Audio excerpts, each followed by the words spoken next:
Hello, PhotoPiller, Rafael Dabar here. Welcome to another masterclass. Today we're gonna learn a tube light painting technique to create amazing images with Eric Paré and Kim Henry and you. Where's the cat?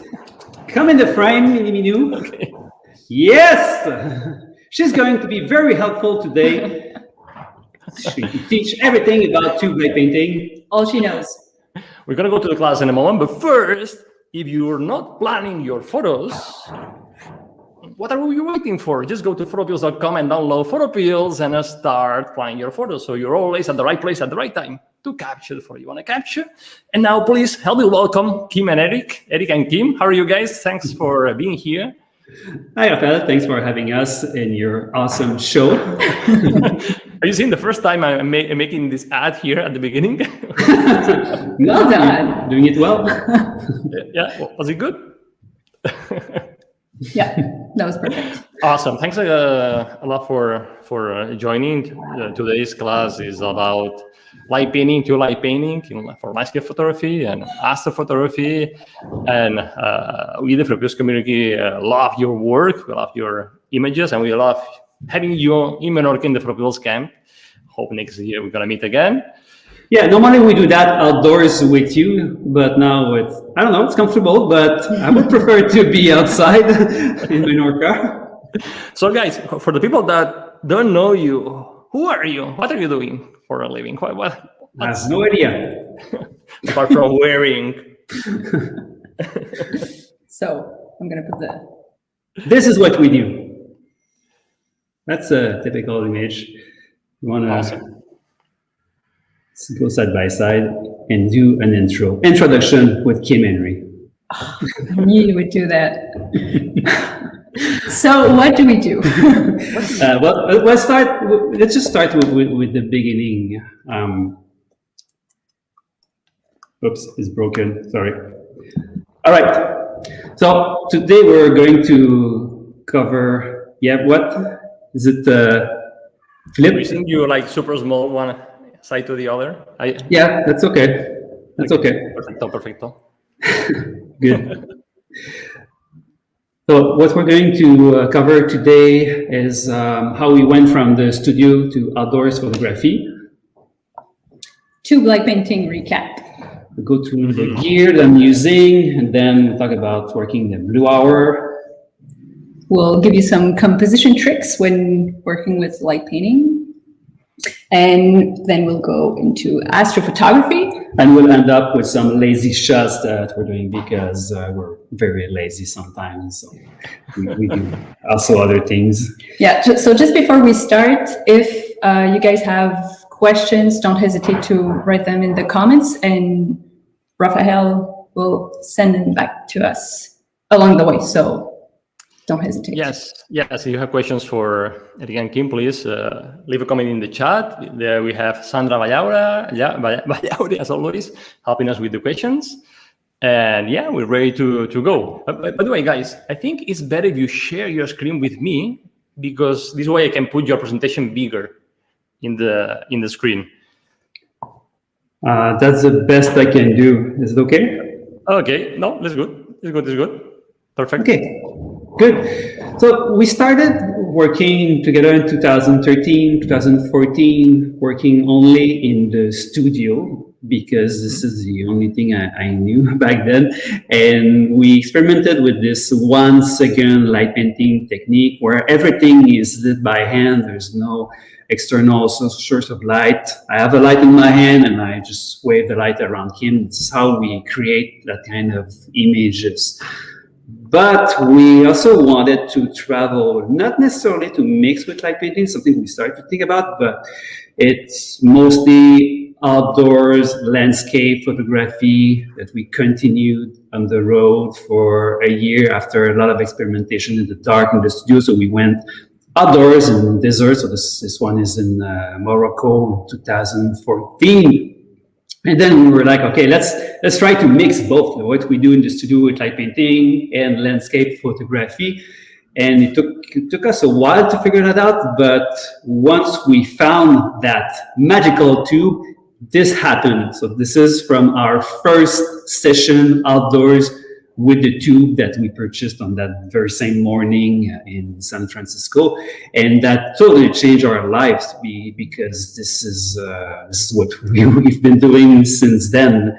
It's now it's been over 5 years doing tube light painting, and we went back to Morocco. That's a typical shot that we're doing using a simple tube, a feather on top of it, just one flashlight, and beautiful surroundings. So mixing light painting and landscape photography.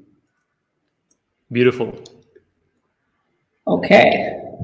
So tube light painting recap, just in case some people don't know at all our work. Well, light painting. Do you want to say a bit more about like technicality? Yeah, I think most you guys know about light painting. Like painting rocks with light. What we do is more like portraits. We integrate Kim or other subject in the framing, and that picture that you see there is a side view, just to make it more, just to make it easier to understand what's happening. So I'm behind Kim with my tube. So this is one tube, plastic tube, in which I have one flashlight. And if I turn on the flashlight, it's very bright. So that's enough to do light painting, just as you can see there. So it's a long exposure of about 2 seconds, very, very quick for a picture like this one at the blue hour. And I set my camera to bulb. I have a remote trigger in my hand. I press a button, I do the light painting behind Kim, I release the button, and that's it. So not much Photoshop. This is pretty much what you get straight out of the camera. And here we have a closer look at how I'm holding the tube, and a bunch of tubes on the table, different colors. The cat, always a cat. Yeah, so everything is made within a single exposure, basically. Yep. Okay, well, this is mainly like what you said, like we need, in order to do it, we need a camera and a tripod, because if you don't have a tripod, well, means you need somebody else to hold the camera, and it's not, on a rock. or on a rock, but there are chances that it's going to be blurry. Yeah, for long exposure, you need a tripod, of course. Wireless remote, I'm using these cheap ones. It's just $30 for a pair, so we really need those. We have links to all of these things on tubestories.tv. That's the link on the screen there. Just click on gear from that link, and you'll see everything that I'm using. Then the flashlight, you can go with just a basic flashlight, it works, but I have a few flashlights that I prefer because they are bright, they have constant strobe, a lot of different things. I get very fancy with these flashlights, but usually it's a tactical flashlight that fits inside the 1-inch tube. That works well. I have a lot of details on the gear page. And then the tubes, the cap, the feathers, sparklers, tons of accessories that you can put inside, outside, on top of the tube. Like so many ways to use the tubes and to pimp them up. We'll not go through all of that today, but from tubestories.tv you can watch different tutorials. Yeah, and we also have like a bunch of tutorials to, if you want to start and build your own tools. We also explain.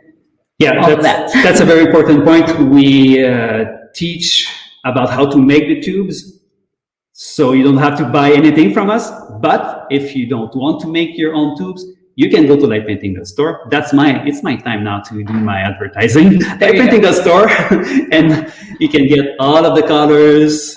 They're very bright, and these are the tubes that we're using every day.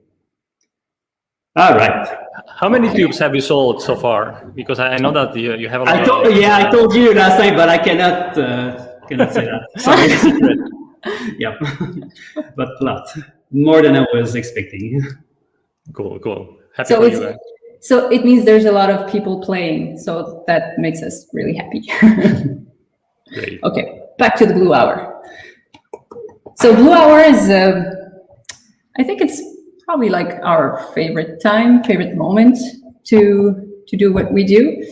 It's the prime time where we can get like all those magical colors.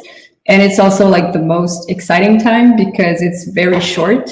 And as light is changing very fast, Eric needs to change all the settings very fast. That means I have to run a lot back and forth from the camera to Kim, test the settings, make sure everything is okay, change the brightness of the tube, change the composition because the globe, the sunset is going to move a little bit. So it's a 15 minutes, very intense. For those who try that, you know that this is the best moment. It's a rush, and I get so focused when we're inside the blue hour, and it's a very challenging moment. You have to figure out like what's working great for your setting, for your tube. But once you know, it gets more natural to do it. And once the blue hour is over, then it's easier because the settings are not changing. But blue hour is really the highlight. And it's not necessarily blue. As you can see, there's one of these pictures is more like yellowish. So it depends where you're doing your light painting. But most of the time it's blue, but technically it's not the blue hour. Yeah, that's what I was about to say. Like, we're not going to get very technical, but for all of you who are using PhotoPills, we are actually mainly using the end of the civil twilight and the nautical twilight, like part of the nautical twilight. So that's like our sweet spot. And now we're able, depending on the conditions, obviously, like it's going to be different if it's very cloudy. But yeah, so this is our best time. So that means that once we figure out the location where we're going to shoot, we know exactly at what minute it's going to be good enough, it's going to be dark enough to do light painting. Mm-hmm. There's a formula. I have that on the advanced settings page on the website, and it's quite complicated. If you're starting, don't start with this because it's just too much information. But we figured out the formula, like at what time you need to start based on PhotoPills data. So it's very important to have PhotoPills on your phone when you go out.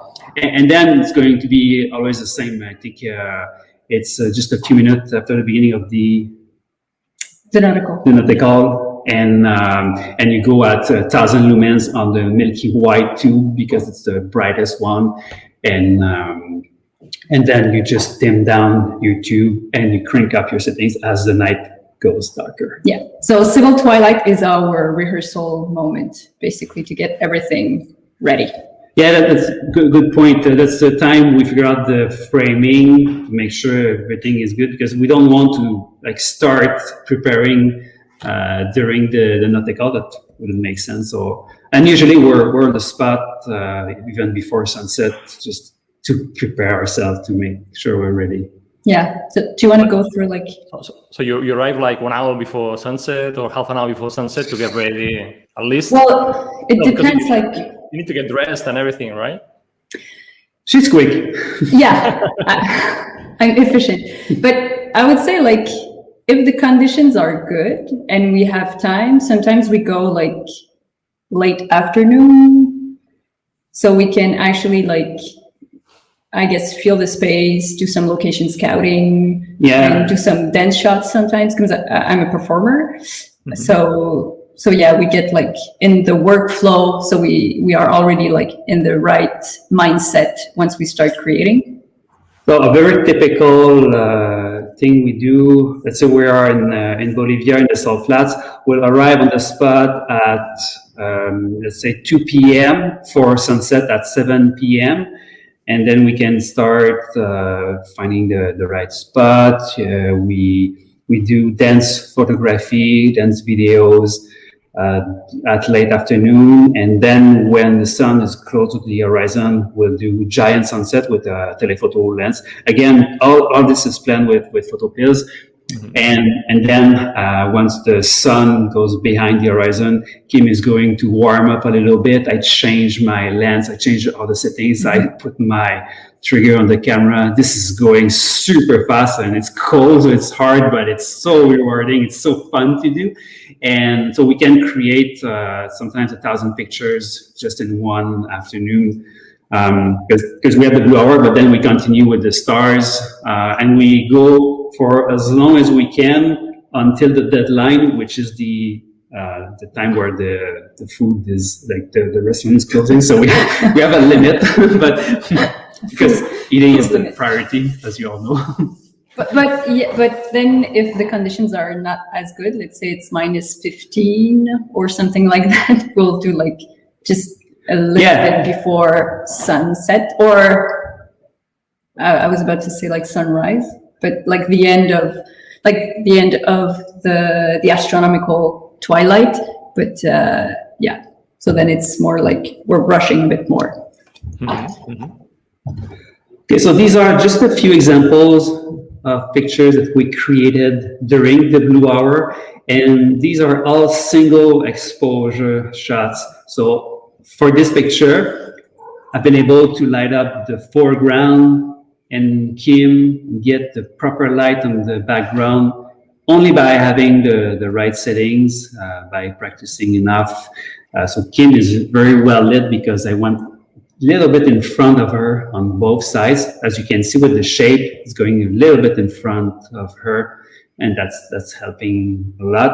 On this one, we have the sun in front of her, which is the same on this one. Both can work, so it depends the kind of composition you are able to come up with. Sometimes you cannot have the sunset in the framing, so you have to shoot the other way. But it has some advantages, like you can have more light on the subject face. So sometimes it's even better this way.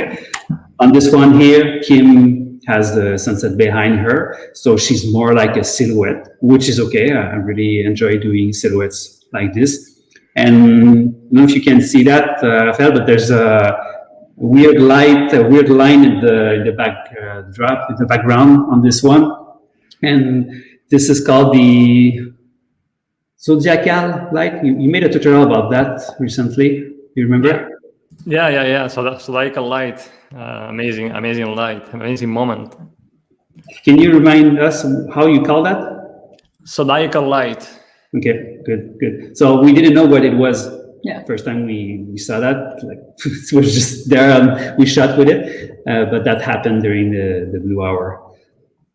So again, during the blue hour, but totally different conditions with the rocks. This one is made in Utah, in USA, and these are still all in the blue hour, but we talk about composition, and that's a part that is new. We never talked about that in our presentations before, and that's something we've been planning to talk about for a while now. So we have 5 different tricks about the composition. I'll let you start with the first one. The foreground? So this one is a mixed, typical shot of foreground, background, and the sky behind. Okay, so this is so typical of our work, where we have the light painting that is kind of see-through, so you can see through the light. But look at where I put the background. Like it's either the sand dunes, the rocks, or the dust sand piles that is behind Kim. It's very intentional, and this is something we've been doing, not even on purpose at the beginning. I think I was aiming naturally for this, but over time we started to really aim for that because it's working really well. If you look at the line that the rocks or the sand is making, it's working super well. So we've been doing that a lot. So it's something you can keep in mind when you go out, when you do location scouting. Look for something that is not too far, that is creating a beautiful edge where you can have your subject like a bit in the middle of the frame for this kind of composition. And you're going to notice also that on all of these shots, my camera is quite low. So my camera is nearly on the ground most of the time, and I'm shooting with a wide angle lens. I'm at 14 millimeters for most of these shots. And that's giving us also that beautiful light on the foreground.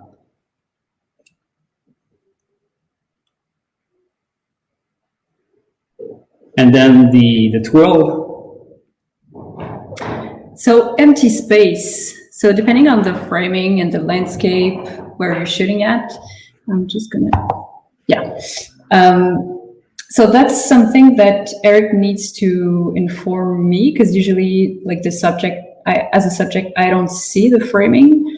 So he has to indicate to me where the empty space is, so I can do my poses according to that. But also, the light painter has to think about where the empty space is in order to fill the frame more harmoniously. So for instance, here, the twirl, if you see like both the twirls are going towards what we call the empty space, so where to balance the image. Yeah, and I brought this up because I've seen so many pictures recently of folks working with the tubes who are making the twirl on the other side, so it feels very squished on one side, very unbalanced. So keep that in mind. Like, shoot with the intention of filling the frame on the right side. So if you have your subject on the left and you go with your twirl on the right, it just feels more balanced this way. Yeah, because as you're drawing the light, basically you are also like adding, you're adding to the frame. So you need to try to have that in mind while you do your shapes. I'm so sad you cannot see that, but the cat was rolling on the table. If maybe you lose the sound or something, it's the cat. She's kind of happy. He's the star of the show. She is. By the way, I'm here. I'm hiding myself to get you bigger, but I'm listening. Thanks. No questions so far? We have a question from Andrea Boyle. She's asking. Hi, Andrea. Yeah, when you will be doing more tube stories, because you have a huge YouTube channel. But that's the question we have. Well, we have 206 now, so yes, of course, we're going to go up to 1,000 or more. Mm-hmm. So the next one should be about the potatoes. Really? Yeah. Yes. I won't go in details now, except if we have a question specific to that. But there's going to be a tube story about the potatoes. We have one about preparing the model that we shot a few months ago, but we have to redo a few parts of it. But yes, we'll have more, of course, Andrea. Yeah, there's always more that we discover and that we want to share. Yeah, and I totally changed my way of working also recently. So everything that I've told so far is going to the garbage, so starting from scratch. Sorry, but so many things that I've been doing the same way for so many years, and now just changed everything. So I'm going to talk about that, why I changed the way I use the flashlight, the way I change the tubes. But it's going to be more for the summer. We have time. But for the moment, it's more, we do studio stuff mostly. So, but we should be outdoors in June. Awesome. Your videos are amazing. You guys, if you want to learn, or want to see the Eric and Kim working in the field, go to their YouTube channel, and there you'll see the exact workflow they're following. And, yeah. Tubeseries.tv, you get everything. Yeah, and if you binge watch the whole thing, let us know. Maybe we'll send you like a prize or something. A bunch of tubes. Or potatoes. All right. Other questions? No. Everything is good. Great. So third thing about the compositions is wrapping your subject using the landscape.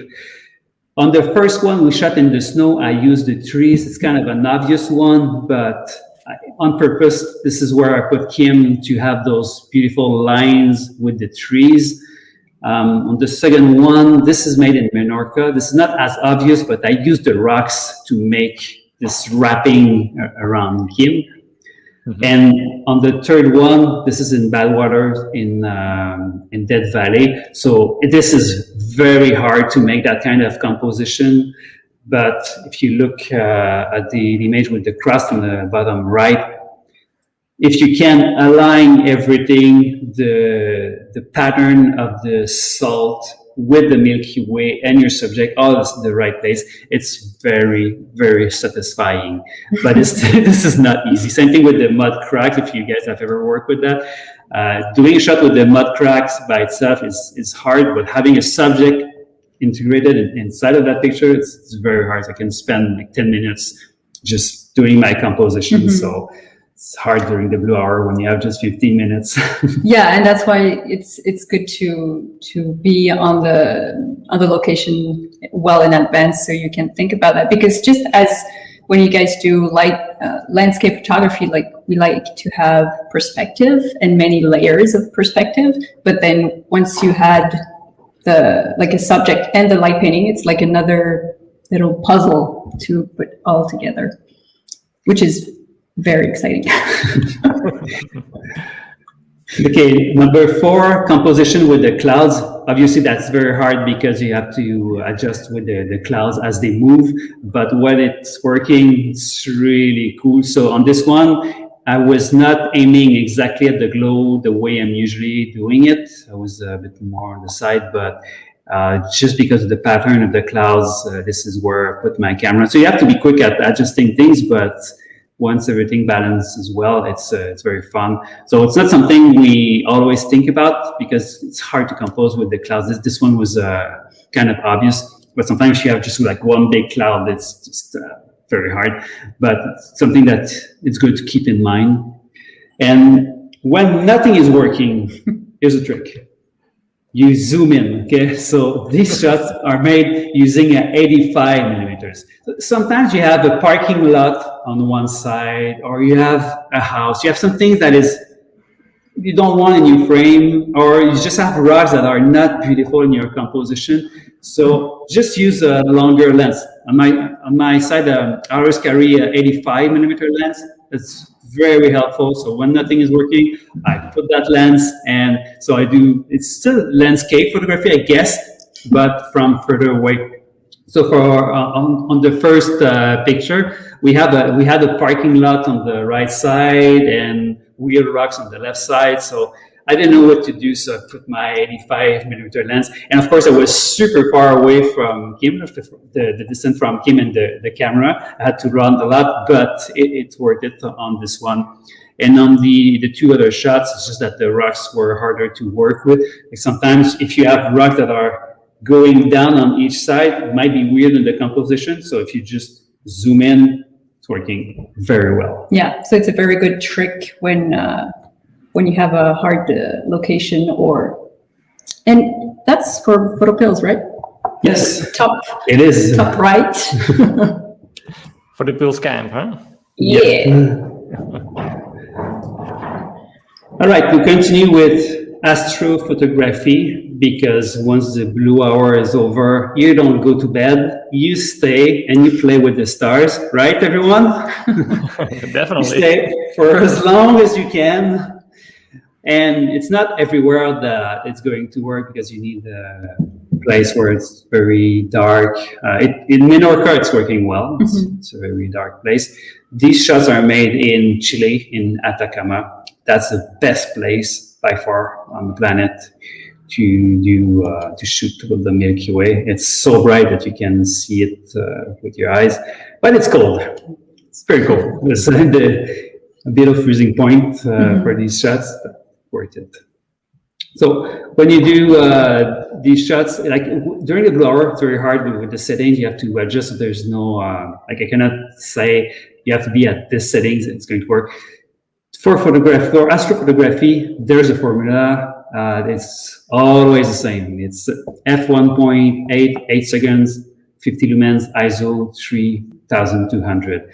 If your lens cannot go at f1.8, that means that you shoot for a bit longer. So if your lens is f2.8, then you're going to do probably 15 seconds and you get the same result. Except that it's a bit harder because your subject is going to have to stay still for a bit longer. Yeah, that's what I was about to say, because if you are used to do like astrophotography, you're like 8 seconds, that's way too short. But then if we consider that in order for the light painting subject to be crisp, the person needs to be very still for the whole duration of the photograph. So of the exposure time. So 8 seconds so far, I think it's pretty much the max we figured out that that was safe. Yeah, but there's a trick here. Yeah. So the closer is subject, the more you're going to see the problems. Like if I ask her to stay still for 30 seconds, of course she's going to be blurry. But if she's super far away in the frame, it's not going to show up that much. So on a picture like this one here, she's so far away, I would have been able to go to 15 seconds easily. And it's still beautiful, even if she's tiny in the framing. But that's something to consider if your lens cannot go at f1.8. Like even if you can just go at f4, it's fine. Just put your subject very far away in the frame, and it's not going to show up if there's a little movement, if it's a little blurry, because it's going to be so tiny in the frame. Mm-hmm. But the person still has to stay there, though, like the whole time. Otherwise, you're going to see through the body. Talking about the Milky Way. This one's a little bit different because we have some trees and the colors are different because there's a city behind. So it's it's giving us light pollution, but it worked really well in that specific case. Same thing here. So we have Montreal in the background. This is made in Quebec.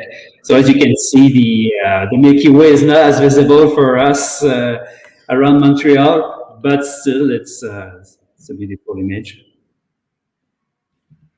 And then back in South America, in Uyuni, Salt Flats, this is another spectacular place to play with the Milky Way. And big bonus, we have reflection because it's a giant salt flat lake, so endless mirror. So there's a very thin layer of water which gives that reflection.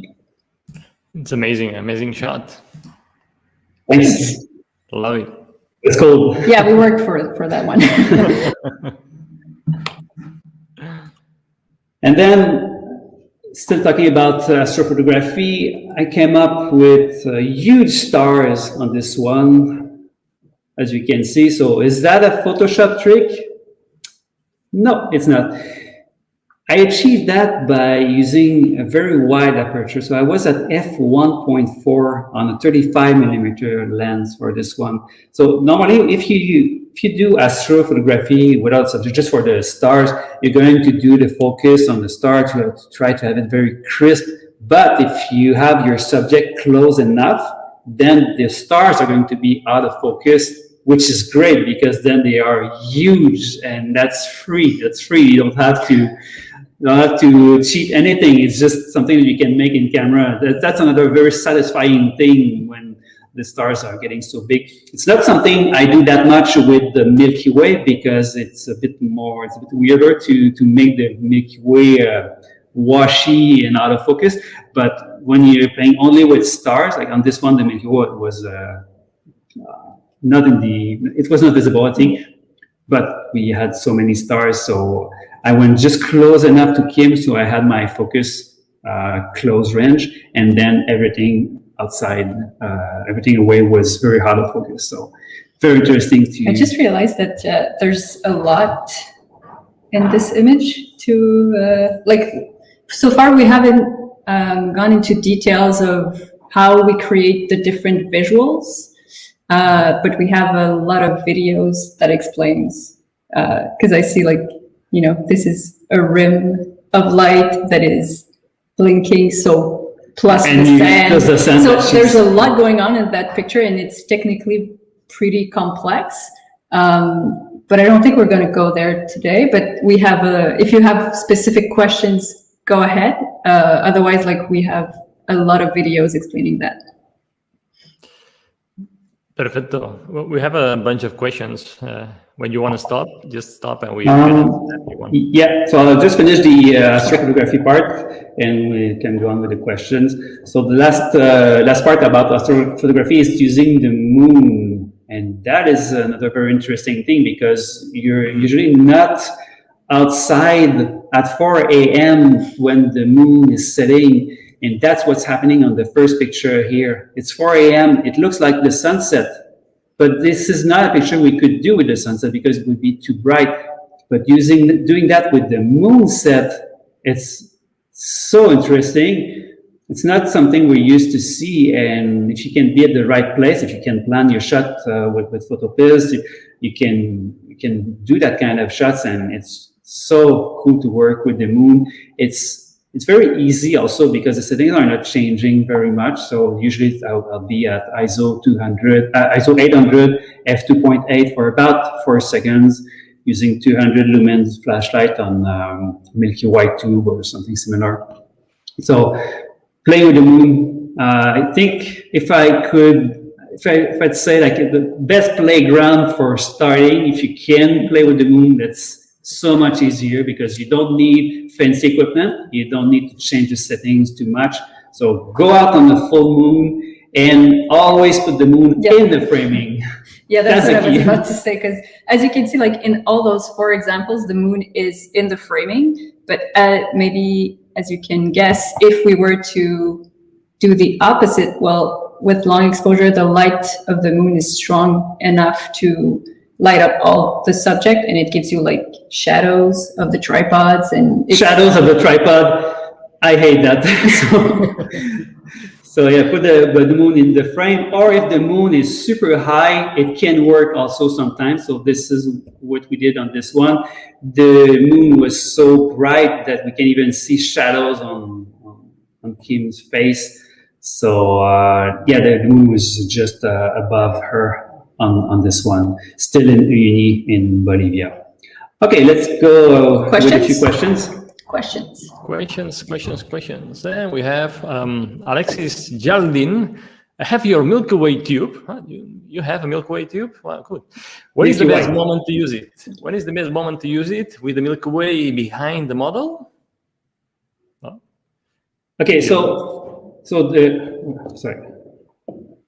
Are we still there? Yeah, okay. Yeah. So this tube is called the Milky White tube, and it's not for the Milky Way. Sorry for the confusion, but this is for the blue hour because it's the brightest tube. You don't need a bright tube with the Milky Way.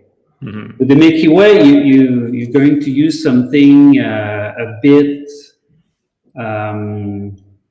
warmer.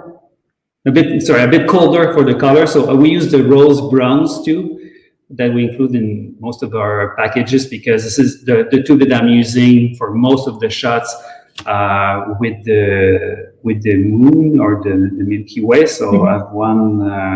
Yeah. So can you go back there? So that's interesting here. So on the top right corner, this is a Milky White. It's very bluish, and that's a very old picture. But on the bottom left, I started to use a rose bronze tube, and that's making a difference. It might not be that obvious if you're starting, but the color is so much better balance. I really prefer to have that color when I shoot with the Milky Way or the moon. It just feels more natural because on all the other pictures, I feel like the color of the tube is too bluish. And the reason why this white tube becomes blue is because when you're shooting very late at night, you're using a very cold temperature, cold white balance, so about 3,400. And that's making the tube too blue. So by using a rose bronze tube with the Milky Way or the stars, you're going to counterbalance the very cold white balance. That's very technical, I know. But basically, you start the night, the blue hour, with the Milky White tube, and you end up with the rose bronze tube. Awesome. Thank you. Okay. And also, as the blue hour is advancing and you are going towards the night, also you will need less power of flashlight. So if you want to start, let's say with any flashlights you have, the blue hour would be probably like too early. So for the power of a low power flashlight. Does that make sense? It is for me. Awesome. Thank you. Next question from Mike Vaughan. Do you ever incorporate lights from a drone? No, drone lights? We did the opposite. So we shot with a drone with Kim on the floor, so pointing down the camera, and then I was doing the light painting. I know a lot of people are doing drone light painting. It's just not something we do. We're busy enough with other things. Yeah, that would be like a lot more stuff to manage, and we like to travel lightweight. But that's something that can be done for sure. But we're not creating with that at the moment. Awesome, thank you. Then we have Christian Van Twisk. I just ordered my first kit, and I was just wondering how I'm going to get those sharp images. Also, what remote trigger do you use?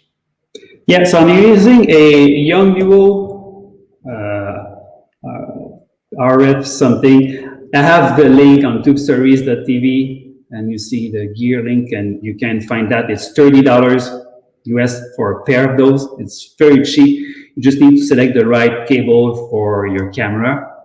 This is what I've been using for like 9 years, I think. So it's really good. And how to get sharp pictures? It's only about preparing your model. Make sure that person knows how to stay still for just a few seconds. It's just 2 seconds most of the time, so it's not very long. But it's all about the breathing. So I do a countdown, 3, 2, 1. During that time, she's taking her breath, and then she stays perfectly still for 2 seconds. So it's not as hard as it looks. Yeah, I think like we'll have a video coming up eventually soon about that. But it's mainly basically the subject needs to be very still. So anything you can do that can help have a stable foreground, or put the person on the ground. Yeah, sitting is the easy solution. If you can have your subject sit on a rock, it's gonna help a lot. And of course, like if your subject has like hands floating like this, it's gonna be harder to hold for a few seconds. So it's easier with the hands. Yeah, especially when someone is experimenting as a model for the first time. Usually we say like simpler is better. Go for a very simple pose, so the person can get used to the rhythm and what it means to not move and not breathe for the duration of the exposure. It's very short, but any slight movement will make the subject a bit blurry. So it's a lot of practice and clear indications, I think. Awesome, thank you. And then we have Andrea Boyle. Kim, do you ever get nervous when Eric uses sparklers behind you? I'm always nervous that your dress might catch fire. Well, it doesn't show on the pictures, but usually when we use sparklers, Eric goes a little bit further away, and he'll do the shapes according to the wind. So we make sure that I wouldn't be afraid for my dress because I have holes in them, and that's not really a problem.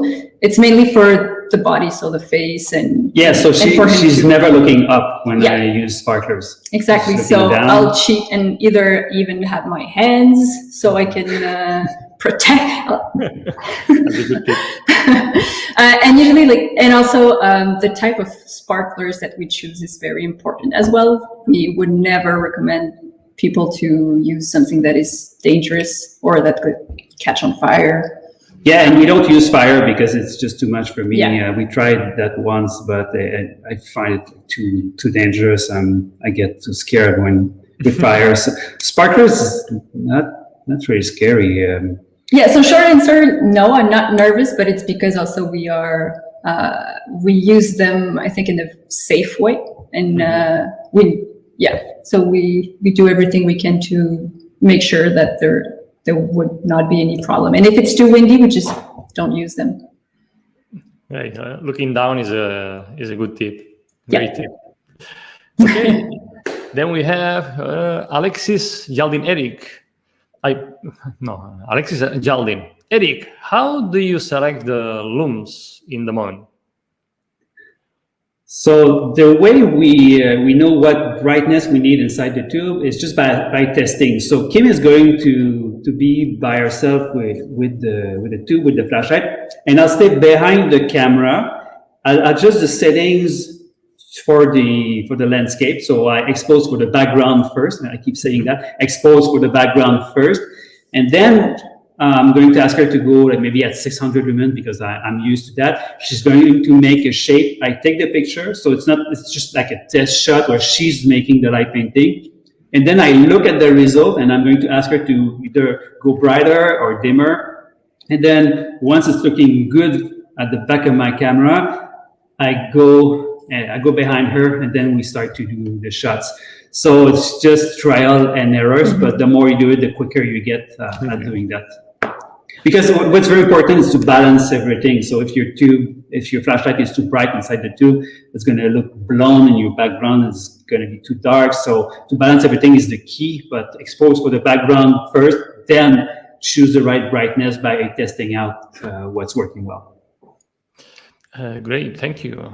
And then we have La Blanca. Do you use noise reduction on your camera settings? No, never. No, not on the camera. That's very important, because if you do that, you're going to have to wait for another 8 seconds after the shot is taken. So no, always disable that, because anyway, it's not relevant. The noise reduction is easier to remove in post-production. So inside the Lightroom, Camera Raw, I started to experiment with AI denoiser recently. I forgot the name of the app, but it's crazy good. It's getting so much interesting. What you can do with AI now, like to oppress your files, to remove noise. It's very, very interesting. So so don't do that in camera. It's just a waste of time. Yeah, especially because you want to make the best out of, like, 8 seconds more is probably like 1 or 2 shots that you could do in the series of light painting shots. So yeah, and as you said, blue hour is, such a short period of time. I mean, yeah. Okay, great. Then we have Sally Anderson. New to your work, but wonder, how do you create the perfect circle? That's a good question. Yes. So there's a story about the salami, where I stick a salami on Kim's back, and I aim at that salami the whole time. So basically, it's just to have a reference point. So I go behind her, I look at a spot, and I keep my arms straight, and I do the circle just like this. It's much easier than what you think. And my circles are not perfect. If you bring my images in Photoshop, you draw a circle, you see that it's never perfect. It looks okay, but it's not perfect, and it's not hard to do. So it's just about aiming at something on the back subject, do your circle, that's it. Oh, also, of course, always start and stop behind the dress, behind the leg, because there's no way you're going to be able to close your circle if you're starting up. It's going to look like a Pac-Man. Yeah, so by starting and ending behind the subject, basically you don't see the overlap, so it disappears. So it's a good way to cheat that. Other than that, I think that's pretty clear. Yeah, we have a video about that, and depending on your body and the flexibility of your shoulder, you might have to cheat a little bit. I don't do it like Eric. I'm kind of bending a little bit, because otherwise I don't go there. But so it's basically to think like a clock, like the Practicing. Yeah, and then practice in front of the mirror. Practice. We have 4 more questions, but if you want to continue with your presentation, as you like. Yeah, we'll continue. Yeah. Just a small section. Okay, so next thing is about the lazy shots. Because sometimes it's just easier to be lazy, to not do any light painting. The technique is the same. It's still long exposure, but there's no one in the frame. So it's good if you're by yourself, but also if you want to have a different visual, or if you want to make a shot where the composition is a bit different, or you have a hard time to disappear from your shot as a light painter. Just stay there by yourself with the tube. These are so easy all the time, except maybe when there's a thunderstorm. That's a bit harder, but still worth it. Don't do that, please. We've just been lucky on this one. I don't know why we did that, but my mom is not happy about this one. Yeah, I just want to maybe a little bit of background. So that's a moment actually where Eric was going back to the camera, changing the settings, and I took a shot. Yeah, that was not on purpose. I think you did it. No, I triggered it. Yeah, I had the trigger. So basically, I was waiting for him to give me indications to do like test shots, but I decided to play and try to catch it, and we did. Amazing.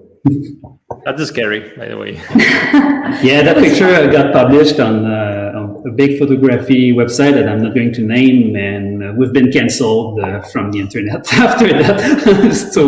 So many bad comments. Sorry. Safety first. And still a lazy shot. I put the tube on the sand, so that's super easy. And what's cool about that is that if you put the tube in the right place, you can light up yourself super easily. So that's a composition with the tail of the Milky Way. I think, yeah, that's the back of the Milky Way, but that's a lot of stars. So it's great. And then let's go to Menorca again. It's on this picture. So that's one of the last shots we did on that night with one of the groups. And so that's super easy. Just try to do a good composition. I have the subject stay very still for 8 seconds.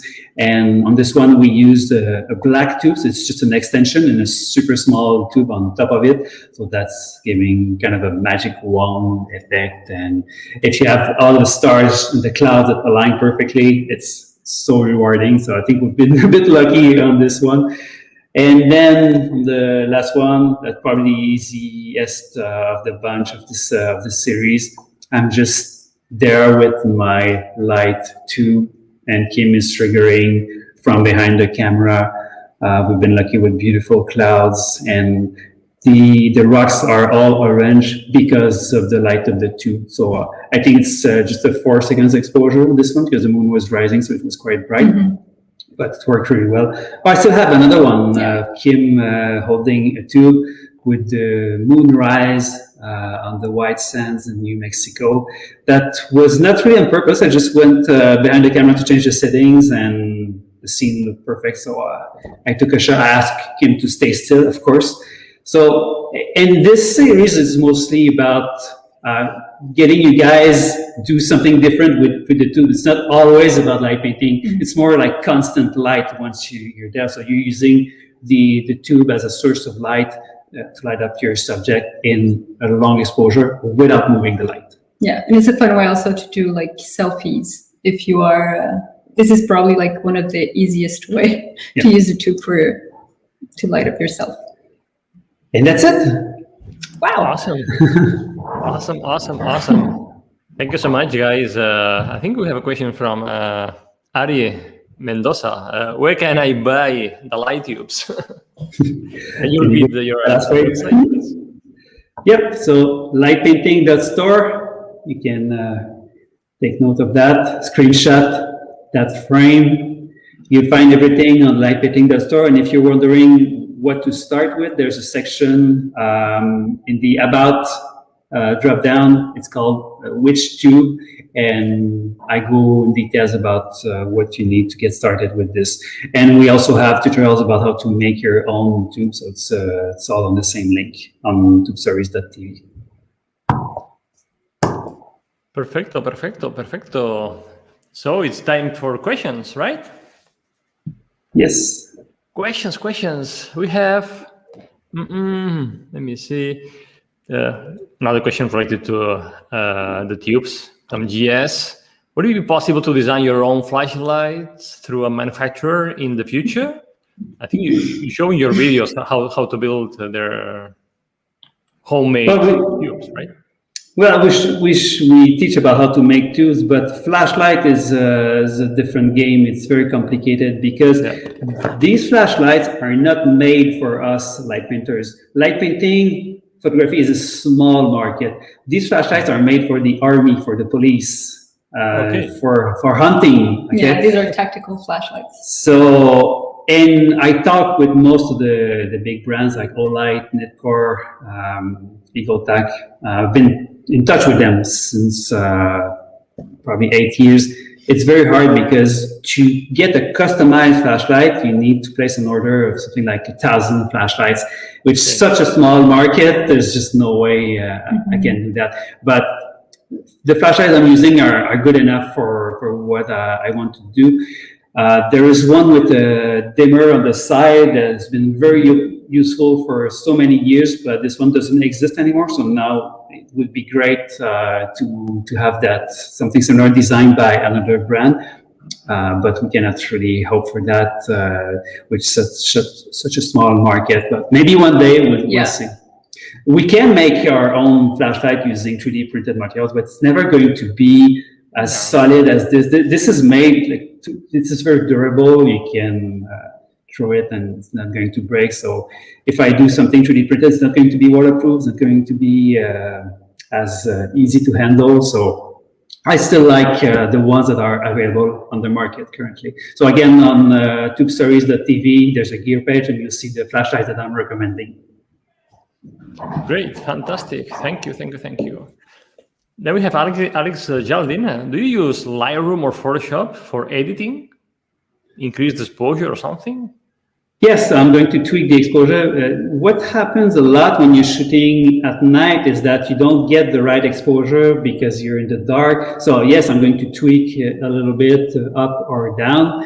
And sometimes if there's something on the frame that I didn't see. Like I remember once I had a tube that was a little bit in the frame, so I can remove that easily using either Lightroom or Photoshop. I use Photoshop all the time for single images. I use Lightroom for my 360 work because I can batch the whole thing.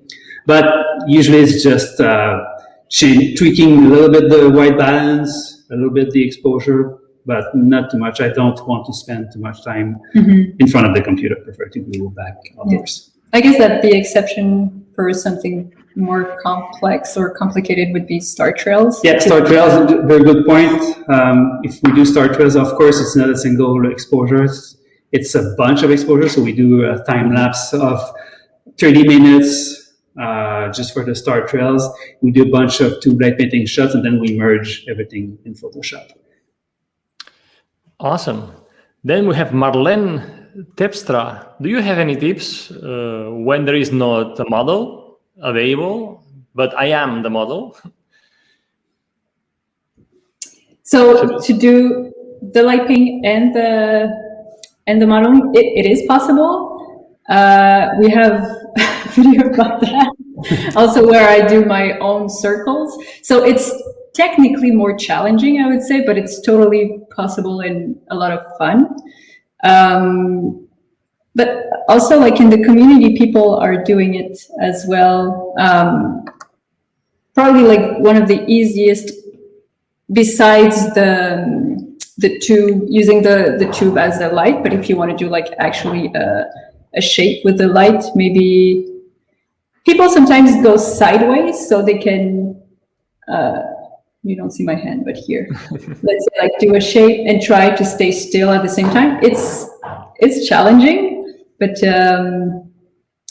yeah, it's totally doable. Yeah, it's a bit hard to demonstrate like this, but we both have our ways of doing it. So Kim is able to do a full circle by switching hand midway, and it's very hard, but it is possible. And on my side, with my long arm, I just do one single circle. I'm kind of sideways with the cameras. So I should have that in the next presentation. Yeah, it's true. Raphael, for the next one. I will have the solo shot because these are very interesting to do. And it's not just about when you're alone, but it's also that you won't have a light painter in the shot, so you can make different shapes and use different lights. Because on most of our shots, we use a very long tube, which is making myself invisible. But what if we want to use a very small source of light?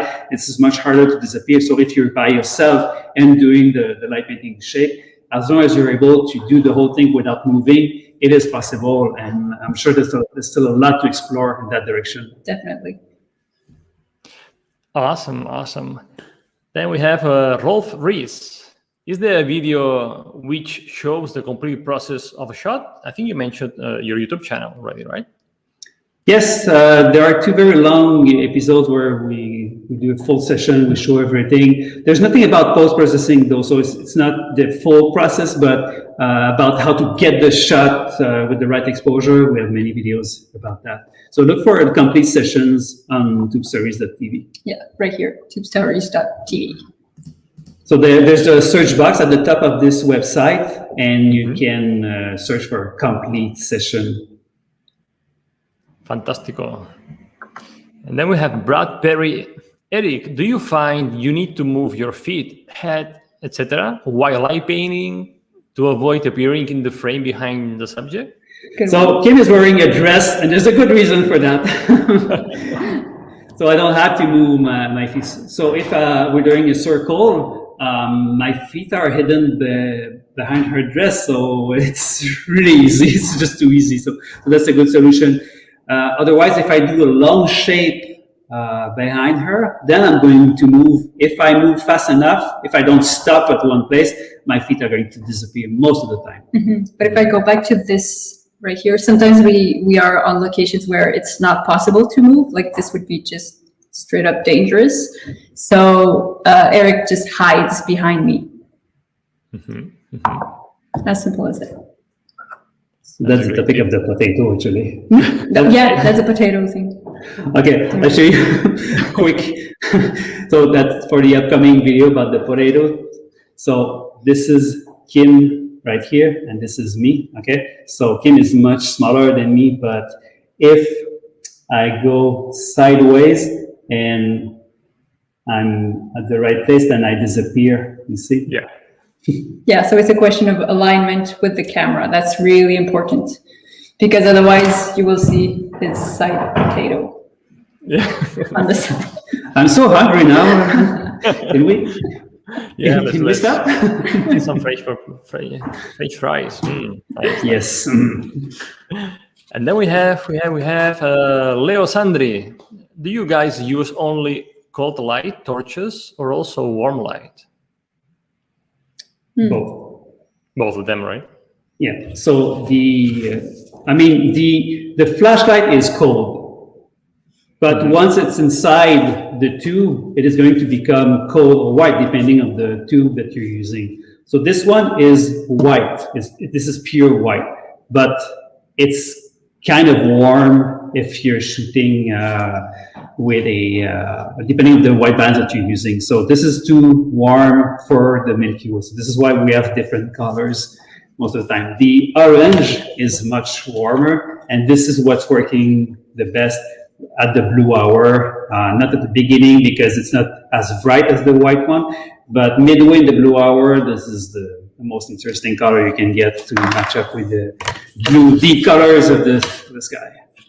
So yeah, we change the color of the tube you are using depending on the surrounding, the light, and we use basically what will be more harmonious. Yeah, I think we have 20 different tube colors on the store, but I'm using only 3 when I'm traveling. This is very simple, actually. When I do outdoors light painting, it's always the Milky White, the Milky Orange, and the Rose Browns. Only these 3 tubes. These are the tubes that are in the travel kit, actually.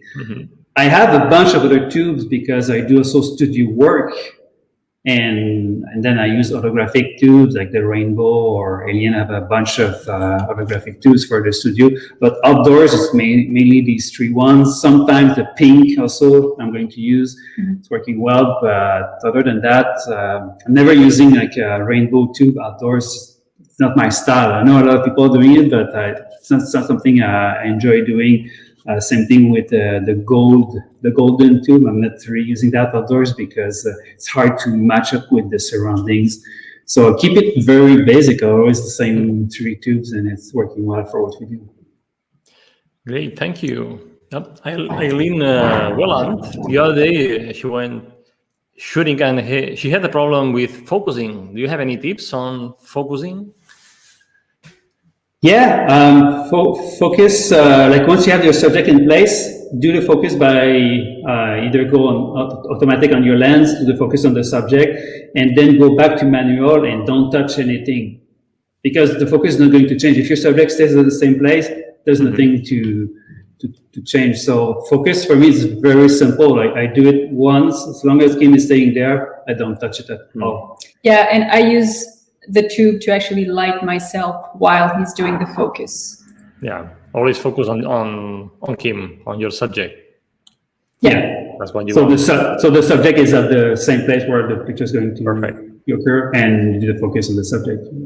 And as she said, you use the tube because when you're shooting in the dark, that's one of the hard things to see the subject. But just ask your model to hold the tube like this, and that's going to be bright enough. Now, my studio lights are quite bright, so you don't see it. But when you're at night outdoors with only this, it's lighting up everything. I myself a warm tube now. I don't know why it's so red on camera. But anyway, then we have Sanjay Daranwar. For wide angle shot, what is the length of the tube? Torch power. Do you have any length, tube length? Yeah, that's always the same for me. It's 42 inches, so it's a meter, meter something. So it's not that big. You might have seen a few pictures that I'm using a super long tubes, but I'm stacking a few. But I rarely do that. So it's, most of my shots are made with only 42 inches tube. And that's enough. Fantastic, fantastic. Then we don't have more questions, so I'm gonna ask mine. So, guys, what plans do you have for the future? Do you have any ideas about traveling and going back to your normal life? Any cool projects ahead? Time? Well, we just want to get better at what we do, find better ways to explain this whole thing. We didn't anticipate like the community would get so big with tube light painting, and it's really motivating us to go further, to push more, to make better tutorials, to make the technique more available for new people. What's very surprising is the number of people who are starting tube light painting without knowing photography at all. They get interested about tube light painting, so they get a camera and they start. And so there's so much more to explain about the basics of photography. So we know we don't have any very basic tutorials so far. So we have to work on that. And also we already have in our to-do list a bunch of advanced tricks, because a lot of folks have been doing that for nearly as long as us now. So for 6 years. So yes, we do have more advanced tricks coming up, and just keep sharing the whole thing on our learning group, and it's fun to see this whole thing growing up. Yeah, the learning group. Do you want to say a bit more, because we didn't write the link? So it's a Facebook group. Yeah. If you guys are not part of it, I was going to ask you where your community dwells. So it's a Facebook group, right? Yeah, so on Facebook, just look for my name, Eric Paré, and there's a 20,000 people group. And on Instagram is Tube Tribe. That's the account where we feature your work. So what you guys are doing with the tubes. And otherwise, we're looking forward for PhotoPills Camp 2022. We survive only by thinking about this. In a year from now. In a year from now, yeah. Or actually, so. I hope so. I can't wait to have you on board again in Menorca for a crazy week of photography and friends. And any last tip you want to share with the community, with the PhotoPillers, and anything? Well, we talk a lot about the technique and how we come up with our pictures, but what we didn't mention is that we're having fun doing that, and that's the basic idea, just to be outdoors and play and experiment with new things. So I think that's the main idea here. So we're just trying to give a little bit of keys, like things that you can, kind of shortcuts to get there, but just go outdoors with your camera and have fun. That's what we've been doing for so long, and it's very rewarding. Awesome, awesome. Thanks so much for joining us today in this show. It's been amazing to see you again, and the cat too. Well, I hope to see you in 2022 in Menorca, if not before. So thanks so much, everybody, for watching us. If you like this video, give us a like, subscribe, and I'll see you next Wednesday with another video. And remember that you have the power to imagine, plan, and shoot legendary photos. Bye bye. Ciao, guys. Ciao, ciao.